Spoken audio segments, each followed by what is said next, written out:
ambayo Bwana amenipatia. Nataka niseme na wewe mkazi wa maeneo ya Mbezi, nisikilize sana, na huu mkutano naomba sana usiishe bila kumpa Yesu maisha. Jana nilielezea historia ya kwamba mimi ni mwenyeji wa kule Iringa, lakini shetani alinifunga kwa miaka mingi. Nimetumika katika kazi za uganga kwa miaka kama 3 hivi nikitumika, na ndani nilikuwa nimefungwa, nilikuwa na mizimu ya babu zangu ambao walikaa ndani yangu, na nikataja nikasema ilikuwa ile mizimu wakina Kiavilo, Mgoba Mwelu, Kisizile, Mzobo Mzobo, Mkoli, Nyondo, Mnyanyembe, Mbambandusi, Mlazimu, wote walikuwa ndani yangu. Lakini ashukuriwe Mungu aliyeniokoa, kama wanavyozungumza kwenye kitabu cha Tito 3:3 anasema, lakini wema wake Mwokozi ulipofunuliwa alituokoa. Jina la Bwana Yesu libarikiwe. Haleluya, haleluya, haleluya, haleluya. Jioni ya leo ninao ujumbe unaosema kuna nguvu za giza katika ulimwengu wa roho. Kuna nguvu za giza, kuna nguvu za giza ambazo zipo katika ulimwengu wa roho, na hizo nguvu za giza hutashinda mpaka umpe Yesu maisha. Kwa hiyo kichwa cha habari kinasema kuna nguvu za giza. Jina la Bwana Yesu libarikiwe. Na hizo nguvu za giza hauwezi kushinda bila kumpa Yesu maisha yako. Jina la Bwana Yesu libarikiwe. Ninaposema nguvu za giza, nafikiri unanielewa. Nguvu za giza zinaishi katika ulimwengu wa pili, ambazo hizo huwezi kuziona kwa macho ya damu na nyama. Na ndio maana wakati ule nilipokuwa kanisani, nilipokuwa katika enzi hizo za uganga, nilikuwa ninaongea na zile roho. Wakati natembea naongea peke yangu na hizo roho. Ukiniangalia wewe unaona kama naongea na mtu, lakini kumbe naongea na zile roho. Zile roho huwezi kuziona kwa macho ya damu na nyama. Kwa hiyo nimesema ya kwamba kuna nguvu za giza katika ulimwengu wa roho tunazopambana nazo. Hizo bila kumpa Yesu maisha hauwezi kushinda. Jina la Bwana Yesu libarikiwe. Bwana Yesu asifiwe. Kwenye kitabu kile cha Waebrania sura ile ya 2 kuanzia ule mstari wa 3, maandiko yanasema, sisi je, tutapateje kupona tusipojali wokovu mkuu namna hii ulionena na Bwana na ukathibitika kwetu. Haleluya, haleluya, haleluya, haleluya. Unasema tutapateje kupona tusipojali wokovu mkuu namna hii ulionena na Bwana na ukathibitika kwetu. Nataka nikwambie, ili uweze kuwa salama, ili uwe salama, ni lazima umpe Yesu maisha. Vinginevyo huwezi kushinda nguvu hizi za giza. Na ndio maana hata jana nilizungumza nikasema, kwa nini uteseke wakati Yesu yupo? Yesu yupo kwenye viwanja hivi vya Galilaya. Yesu yupo kwenye viwanja hivi jioni ya leo. Mpe Yesu maisha yako, utakuwa salama. Mpe Yesu maisha yako, utakuwa mbali na mateso. Mpe Yesu maisha yako, utakuwa mbali na kuonewa. Mpe Yesu maisha yako, utakuwa mbali na kukandamizwa. Haleluya, haleluya. Bila kumpa Yesu maisha, ndugu yangu, hizo nguvu za giza hutazishinda. Maana katika ulimwengu wa roho kuna mapepo, kwenye ulimwengu wa roho kuna majini. Ndio maana unasikia mwingine ameanguka chooni, mwingine ameanguka bafuni. Ni kwa sababu ya nini? Kwa sababu kuna nguvu za giza alizokutana nazo katika ulimwengu wa roho. Jina la Bwana Yesu libarikiwe. Haleluya, haleluya. Sasa twende moja kwa moja kwenye kitabu kile cha Ufunuo sura ile ya 12 kuanzia ule mstari wa 7. Ufunuo 12 mstari ule wa 7, nitasoma kama ilivyoandikwa. Maandiko yanasema, kulikuwa na vita mbinguni, Mikaeli na malaika zake wakapigana na yule joka, na yule joka naye akapigana nao pamoja na malaika zake. Mstari wa 8 unasema, nao hawakushinda, wala mahali pao hapakuonekana tena mbinguni. Maandiko yanasema mstari wa 9, yule joka akatupwa, yule mkubwa nyoka wa zamani aitwaye Ibilisi na Shetani audanganyaye ulimwengu wote, akatupwa hata nchi, na malaika zake wakatupwa pamoja naye.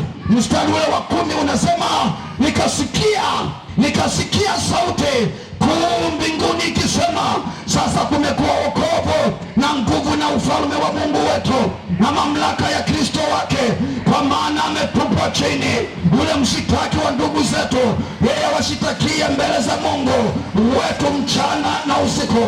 Mstari ule wa 11 unasema, nao wakamshinda kwa damu ya mwana kondoo na kwa neno la ushuhuda wao, ambao wakupenda hata maisha yao hata kufa.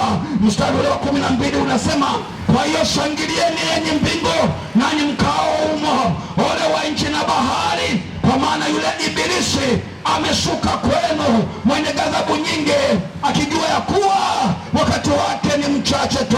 Baba, katika jina la Yesu, jioni ya leo ninakushukuru kwa ajili ya maneno haya ya uzima.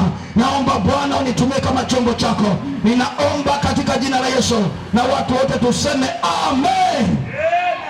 Jina la Bwana Yesu libarikiwe. Nimesoma andiko hili kwenye kitabu hiki cha Ufunuo kukuonyesha ya kwamba ndugu yangu, tuko vitani, tunapambana na hii vita. Huwezi kuishinda bila kuwa na Yesu.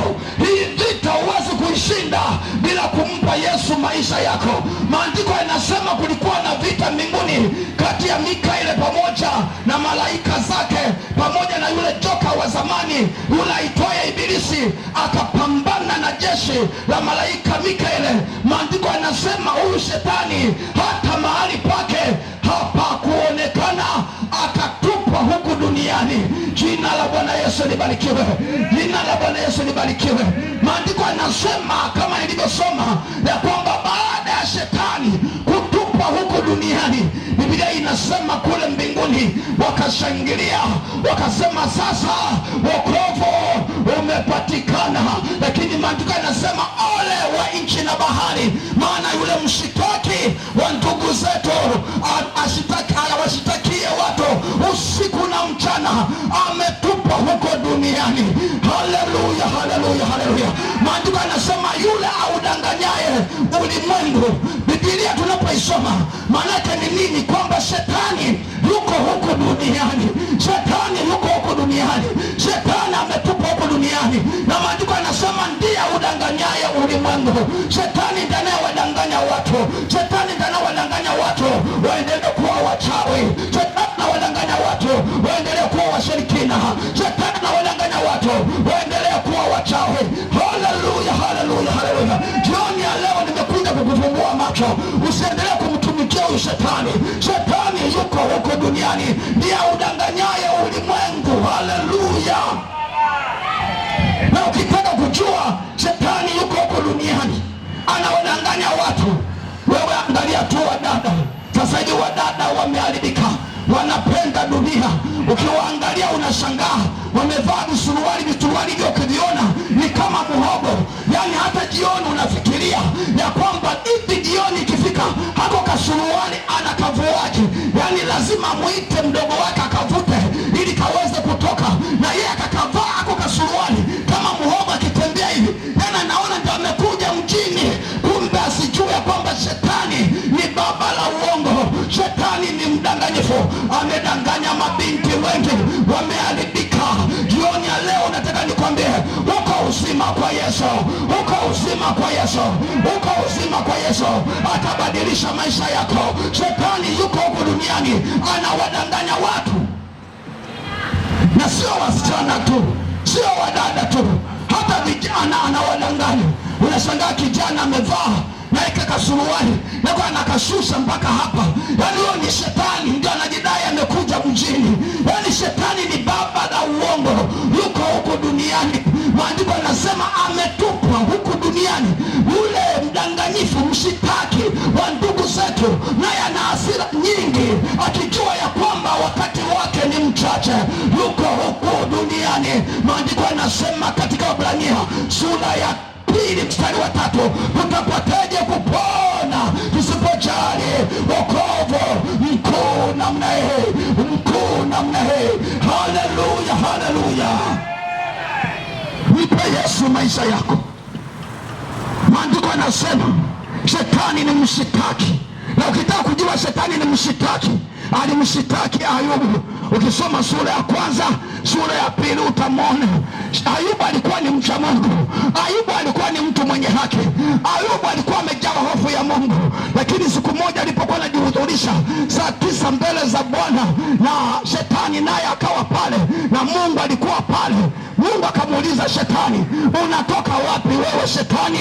Akasema, nina la kusema, mimi natoka kuzunguka zunguka huko na huko na humo. Akasema, umemwona mtumishi wangu? Akasema, ndio nimemwona. Kwa hiyo shetani yuko huko duniani, yuko huko duniani. Huwezi kushinda mpaka umpe Yesu awe Bwana na Mwokozi wa maisha yako, ndipo utashinda hizo nguvu za giza. Ndio maana ukisoma katika Injili ya Yohana sura ile ya kwanza mstari ule wa 12 anasema, wote waliompokea aliwapa uwezo, aliwapa uwezo, aliwapa uwezo wa kufanyika watoto wa Mungu, ndio hao waliaminiwa jina la Bwana. Haleluya, haleluya, haleluya, haleluya, haleluya, haleluya. Ukisoma kitabu kile cha Luka sura ile ya 9, sura ile ya 9 kuanzia ule mstari wa kwanza wa pili, maandiko yanasema Yesu akawaita wale senasala, wale wanafunzi 12. Nyenzo namba 1 akawapa uwezo, nyenzo namba 2 akawapa mamlaka. Kwa hiyo kwa Yesu, unapokuja kwa Yesu, nyenzo namba 1 unapewa uwezo, nyenzo namba 2 unapewa mamlaka. Yaani unapewa uwezo wa kushinda nguvu za giza, kushinda wachawi, kushinda majini, kushinda vinyamkera, kushinda mizimu. Haleluya, haleluya, haleluya, haleluya. Unapookoka unawezeshwa, unapookoka unawezeshwa, unapewa uwezo, unapewa mamlaka. Haleluya,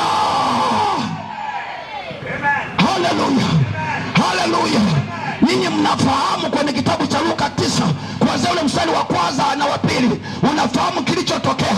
Wale wanafunzi baada ya kupewa ile nyenzo, uwezo, mamlaka, wakaanza kuhubiri Injili, wakaanza kuhubiri Injili. Viwete wakaanza kutembea, vipofu wakaanza kuona, mpaka Herode akachanganyikiwa, akasema, hawa ni wakina nani? Haleluya, haleluya. Jioni ya leo, jioni ya leo, huna haja ya kuteseka, huna haja ya kuteseka. Kwa nini uteseke wakati Yesu yupo? Kwa nini, kwa nini uumie? Kwa nini, kwa nini? Yesu yupo, yupo, yupo, yupo kwenye viwanja hivi, yupo kwenye viwanja hivi. Tunakupa bure, tunakupa bure, tunakupa bure, tunakupa bure. Na jioni ya leo nataka nikutangazie, tunakupa Yesu. Sisi hatuna chumvi, sisi hatuna mafuta, sisi hatuna udongo, sisi hatuna sabuni, sisi hatuna kitambaa. Tunaye Yesu aliye hai, tunaye Yesu aliye hai, tunaye Yesu aliye hai, tunaye Yesu aliye hai, tunaye Yesu aliye hai. Huyo ndiye niliyemwamini, huyo ndiye mkuu kuliko ile mizimu niliyoiamini wakati ule. Haleluya, haleluya, haleluya. Unajua, nimekuletea leo habari. Unajua kuna watu wana mashaka na huyu Yesu, wana wasiwasi na huyu Yesu, wanaamini nguvu za giza, wanaamini wachawi, wanaamini waganga. Sasa mimi nilikuwa huko, nilikuwa na uwezo wa kuangalia Uganda, nilikuwa na uwezo wa kuangalia Marekani, hata Dar es Salaam hii kabla sijaja nilikuwa naifahamu, na kule baharini ndio nilikuwa nakufahamu. Yaani nikifumba macho tayari niko kule. Lakini leo nimeshamwamini Yesu. Yeye ni Bwana wa mabwana, yeye ni simba la kabila la Yuda. Haleluya, haleluya, haleluya, haleluya, haleluya, haleluya. Kwake kuna uzima, kwake kuna uzima, kwake kuna uzima. Haleluya.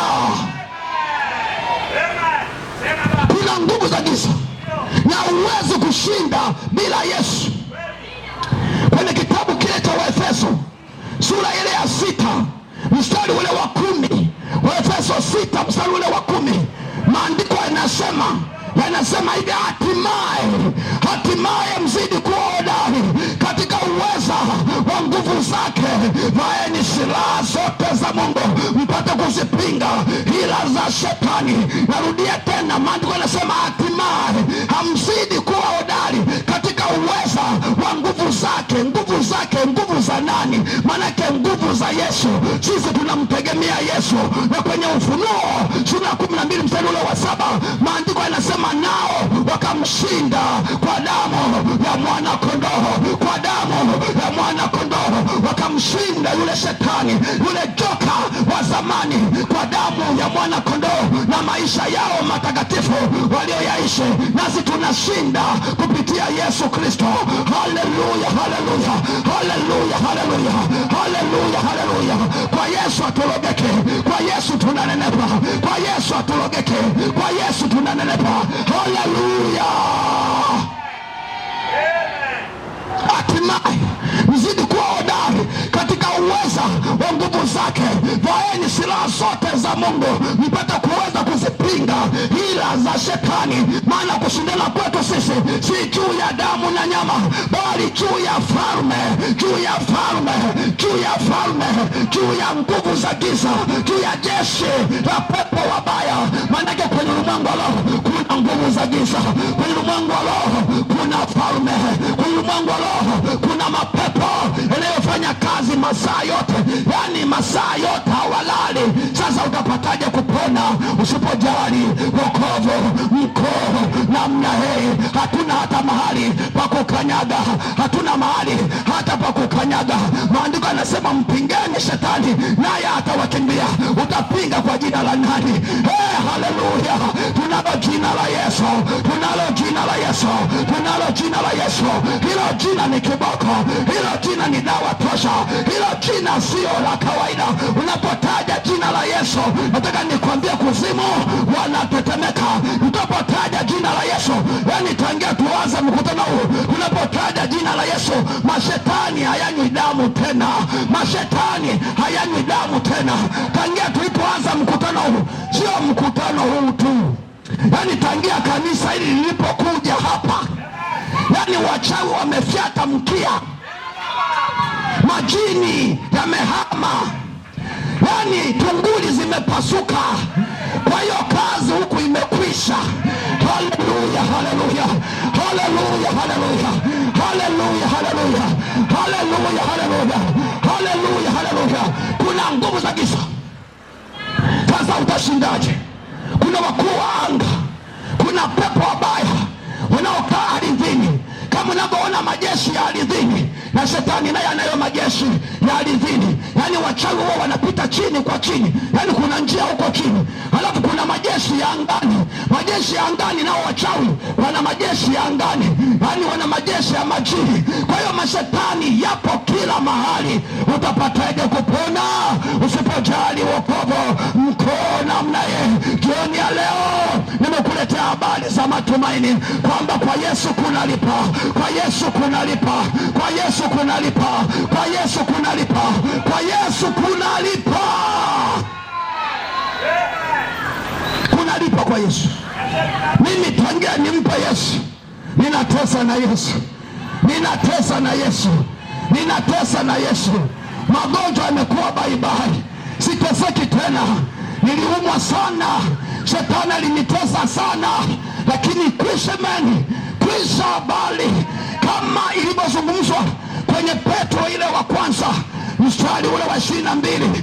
Maandiko yanasema yeye mwenyewe alizitoa dhambi zetu katika mti, ili tuwe wafu kwa habari ya mambo ya dhambi, tuwe hai kwa habari ya mambo ya haki. Alafu maandiko yanasema kwa kupigwa kwake sisi tumepona, kwa kupigwa kwake Yesu sisi tumepona. Na jioni ya leo nataka nikwambie, ukimpa Yesu maisha yako umepona, umepona, umepona, umepona, umepona. Hutateseka tena, hutateseka tena. Nataka nikwambie kitu. Unajua, pamoja na kuwa witch doctor, lakini nilikuwa na kizunguzungu, nilikuwa na kifafa. Yesu ameniponya, yani vyote nakuja kwa Yesu na kifafa, nadondoka kizunguzungu. Alafu nilikuwa na tatizo, natokwa damu puani. Vyote Yesu ameniponya, vyote ameniponya, vyote ameniponya. Haleluya, haleluya, haleluya, haleluya. Maandiko yanasema na kwa kupigwa kwake sisi tumepona.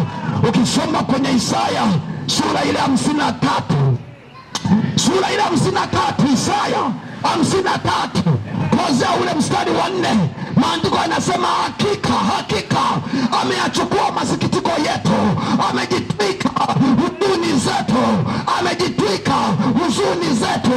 Alijeruhiwa kwa ajili ya makosa yetu, alichubuliwa kwa ajili ya makosa yetu. Yani Isaya anazungumza jamani.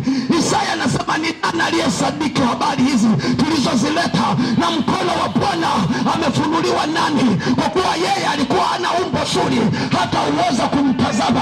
Manake Yesu alikwenda pale msalabani kwa ajili yako, alibeba dhambi, mateso, alibeba dhambi, alibeba mateso, alibeba magonjwa, alibeba kila kitu pale msalabani. Ndio maana kwenye Isaya 53 kuanzia ule mstari ule wa 4 anasema hakika.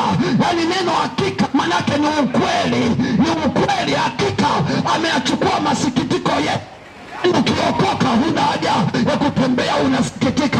Utamkuta mtu aliyeokoka anatembea anasikitika, ameshika shavu namna hii anasikitika. Waliookoka ndugu yangu ni watenda mtu. Amesema amebeba masikitiko yetu, amejitwika huzuni zetu, alijeruhiwa kwa ajili ya makosa yetu. Maandiko yanasema na kwa kupigwa kwake sisi tumepona, sisi tumepona, sisi tumepona, sisi tumepona. Na jioni ya leo kuna watu wengi watakwenda kupona, watakwenda kupona jioni ya leo. Jioni ya leo kuna watu wengi watakwenda kufunguliwa. Yesu alipigwa wapi? Hilo ni swali la kujiuliza. Nakwenda kwenye hitimisho. Haleluya. Yesu alipigwa wapi? Kwa nini maandiko yanasema hakika ameyachukua masikitiko yetu? Unajua wale askari walipomkamata Yesu, unajua Yesu alikuwa ni mwanaume, sio mtu wa kawaida. Kwanza siku ile wanamkaribia, wanataka kumkamata, akawauliza mnamtafuta nani? Wakarudi nyuma, wakaanguka wote chini alafu na vyenge vyote vya moto. Unajua pale walichomana mashuka, lakini Biblia haijasema. Kama vyenge vya moto vilikuwepo, unafikiri kilitokea kitu gani? Maana yake ile nguvu ilikuwa sio ya kawaida. Kama walikuwa wamevaa kanzu, maana yake pale kuna moto utakuwa uliwaka, maana kuna nguvu sio kawaida. Wakadondoka wote chini alafu wakasema mheshimiwa, tunakungoja wewe useme tu. Akasema simameni. Akauliza mnamtafuta nani? Wakadondoka tena chini. Yesu simba wa kabila la Yuda, huyo ndio niliyeleta habari zake jioni ya leo. Jioni ya leo nimeleta habari za Yesu zinazoweza kubadilisha maisha yako. Nimeleta habari za Yesu zinazoondoa kiu ya pombe. Nimeleta habari za Yesu zinazoondoa kiu ya mbege. Nimeleta habari za Yesu zinazoondoa kiu ya kangara. Nimeleta habari za Yesu zinazoondoa kiu ya ulazi. Nimeleta habari za Yesu zinazoondoa dadei. Haleluya, haleluya. Nimeleta habari za Yesu zinazoondoa kiu ya mbege, kiu ya unyasuki, yote mapombe ya kila aina. Nimeleta habari za Yesu zinazoondoa kiu ya bangi. Nimeleta habari za Yesu zinazoondoa kiu ya uzinzi. Haleluya, haleluya. Huyu ndiye ninayehubiri habari zake jioni ya leo. Ana uwezo wa kubadilisha maisha yako, ana uwezo wa kubadilisha maisha yako, ana uwezo wa kubadilisha maisha yako. Huyu ndiye ninayesema habari zake, aliyebadilisha maisha yangu. Piga makofi mpaka mbinguni wasikie. Haleluya. Huyu ndiye niliyeleta habari zake. Bwana Yesu asifiwe. Bwana Yesu asifiwe. Haleluya, haleluya. Yaani mimi nawashangaa wanaochelewa kuokoka. Nawashangaa jamani. Nawashangaa. Kwa Yesu kuna raha. Kwa Yesu jamani kuna raha. Kwa Yesu kuna amani jamani. Kwa Yesu kuna utulivu jamani. Kwa Yesu kuna matumaini jamani. Haleluya. Haleluya. Haleluya. Nani mwenye upendo kama huu wa kutoa uhai wake, akautoa uhai kwa ajili yako wewe mama, akautoa uhai kwa ajili yako wewe baba. Hasa maandiko yanasema hakika ameyachukua masikitiko yetu. Wale askari wakamchukua Yesu. Walipomchukua Yesu, kwanza wakampiga viboko 39. Akapigwa kiboko cha kwanza, kikaingia. Akapigwa kiboko cha pili, kikaingia. Kumbe anafanya operation kwa ajili yako ya wewe waliokwambia pingili zimepanda zimepingana mgongoni, pingili zimepingana, pingili si zimefanyaje. Yesu alibeba magonjwa yote pale msalabani. Maandiko yanasema kwa kupigwa kwake sisi tulipona. Maana yake alipigwa viboko 39, hakukwepa hata kimoja, ili upokee uzima. Wewe unayesema jamani mgongo unauma, jioni ya leo utapokea uzima. Jioni ya leo utapokea uzima. Jioni ya leo utapokea uzima. Yesu alipigwa viboko 39 ili upokee uzima, ili upokee uzima. Haleluya, haleluya. Yesu akapigwa viboko 39, lakini askari wale hawakuishia hapo. Askari wale wakatengeneza taji ya miba, wakasema wewe si unayejiita mfalme, sasa dawa yako ni miba. Wakatengeneza taji ya miba. Kule kwetu Iringa kuna miba mirefu sana, huwa tunaiita migegele. Yaani ile migegele ni miba mirefu. Na wewe tafsiri kwa lugha yako, tafsiri na wewe kwa lugha yako. Sisi tunaita migegele. Kama wewe ni Mgogo tafsiri, kama wewe ni Mchaga tafsiri, kama wewe ni Mzalamu tafsiri. Sasa ile migegele ikatengenezwa, alafu ilipotengenezwa wakamvalisha mwanaume simba wa kabila Yuda. Wakati wanamvalisha wanakandamiza ile, wakikandamiza ile migegele inaingia ndani, alafu ile damu ikiruka chwa. Maana yake ili upokee uzima. Wewe unayesema jamani mwenzenu kipanda uso, mwenzenu kipanda uso, mwenzenu kipanda uso. Yesu alipigwa taji ya miba, taji ya miba kichwani, ili usisumbuliwe kipanda uso, ili usisumbuliwe kichwa. Haleluya, haleluya. Maandiko yanaposema hakika ameyachukua masikitiko yetu, amechukua masikitiko yetu, na kwa kupigwa kwake sisi tumepona. Inamaanisha kweli, inamaanisha kweli, inamaanisha kweli, inamaanisha kweli. Haleluya, haleluya, haleluya, haleluya. Ukija kwa Yesu hakuna kipanda uso. Yesu alikwisha tukomboa, alipigwa taji ya miba ili upokee uzima. Haleluya. Wale askari wakuishia pale wasijua kumbe wanafanya operation kwa ajili ya mwili wako. Haleluya, haleluya, haleluya. Wakamchukua Yesu, akabeba msalaba tayari kuelekea kule Golgotha. Walipofika pale wakamsimamisha kwenye ule msalaba.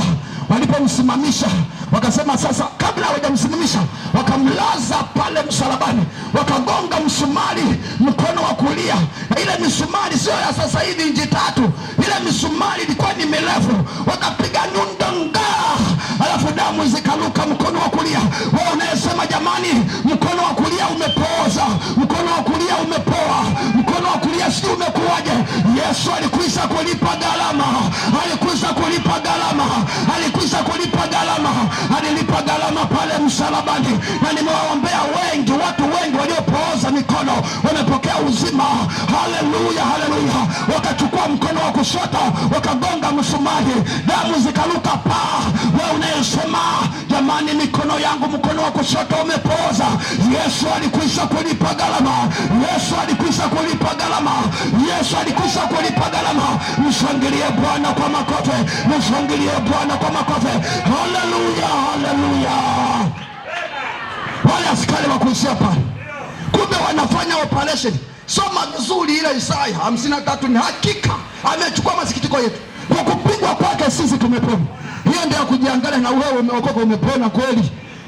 Kama utapona bado, manake unabeba kifurushi kwenye kampuni usioijua. Yaani wewe unabebeshwa mizigo bila kujua. Haleluya. Mungu atusaidie sana, Mungu atusaidie sana.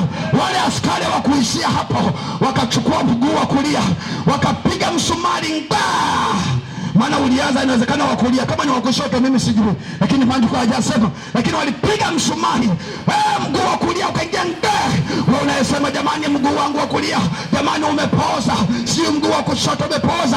Yesu alikwisha kulipa gharama zote pale msalabani. Hakuna miguu kupooza, hakuna vitu kutembea kwenye miguu yako. Yesu alikwisha kulipa gharama, Yesu alikwisha kulipa gharama, Yesu alikwisha kulipa gharama. Yesu ni kiboko cha wachawi, Yesu ni kiboko, ni kiboko. Haleluya.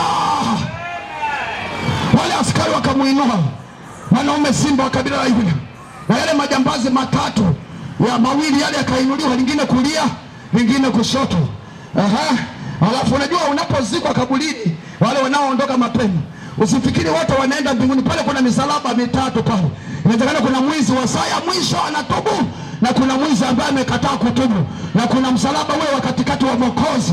Bora umkubali Yesu mapema leo Mwokozi, maana kuna wakati mwingine kifafa kinaweza kikaja ghafla kabla hujatubu. Ulisema nitatubu kesho, kifafa kinakuja, unaondoka. Patana na Yesu wako jioni ya leo, patana na Yesu jioni ya leo, patana na Yesu jioni ya leo. Haleluya! Wakamsimamisha Yesu, simba wa kabila la Yuda, akiwa pale msalabani, amebeba dhambi za ulimwengu, amebeba uchafu wa kila aina. Haleluya, haleluya! Na alizungumza maneno haya akasema, Eloi Eloi lama sabakitani, Mungu wangu mbona unaniacha? Na Mungu akasema, kwa kweli kwa saa hii mimi nakuacha Bwana. Hebu beba hayo, maana umebeba matakataka mengi. Alibeba kila dhambi za kila aina. Akasema, mwanaume komaa mwenyewe hapo msalabani, mimi na dhambi ni tofauti. Kama anavyozungumza kwenye Isaya 59, anasema hivi, tazama mkono wa Bwana haukupunguka hata usiweze kuokoa, wala sikio lake si zito hata lisiweze kusikia, ila maovu yenu yamewafarakanisha na Mungu wenu. Tena amesema hataki hata kusikia. Kwa hiyo pale hakutaka kusikia hata dhambi alizokuwa amezibeba Yesu, simba wa kabila la Yuda, akiwa pale msalabani. Alafu mwisho akatamka maneno haya, akasema, Baba, naiweka roho yangu mikononi mwako. Akasalimu roho, akasema, yamekwisha. Haleluya, haleluya! Yamekwisha, manake yamekwisha mateso. Mateso bye bye, mateso bye bye, sukari bye bye, presha bye bye, vidonda vya tumbo bye bye, magonjwa bye bye. Akasema yamekwisha, yamekwisha, yamekwisha. Kila mmoja ingie patakatifu, kila mmoja amkubali Yesu. Jioni ya leo hatuna chumvi jamani, jioni ya leo hatuna vitambaa kama wanakogawa huko, jioni ya leo hatuna mafuta, jioni ya leo tunaye Yesu. Haleluya, haleluya, haleluya, haleluya! Askari wanakuja pale, wanakuja, jambazi la kwanza alijafa, wakasema kulikoni, wakavunja mguu. Wakaenda jambazi la pili alijafa, wakavunja mguu tena. Wakamwenda kwa simba wa kabila la Yuda, Yesu mwanaume. Wakashangaa, jamaa kashaondoka muda mrefu. Wakasema, usikuta huyu jamaa, wakati tunavunja mguu wa kwanza wa huyu jambazi aliona, na mguu wa pili wa huyu jambazi aliona. Sasa jamaa huyu inawezekana amekti. Wakasema, sasa dawa yake, Afande John, leta mkuki. Afande John akatoa mkuki, lakini haijaandikwa Afande John jamani. Haleluya, haleluya! Unaangalia muktadha, Afande John, leta mkuki.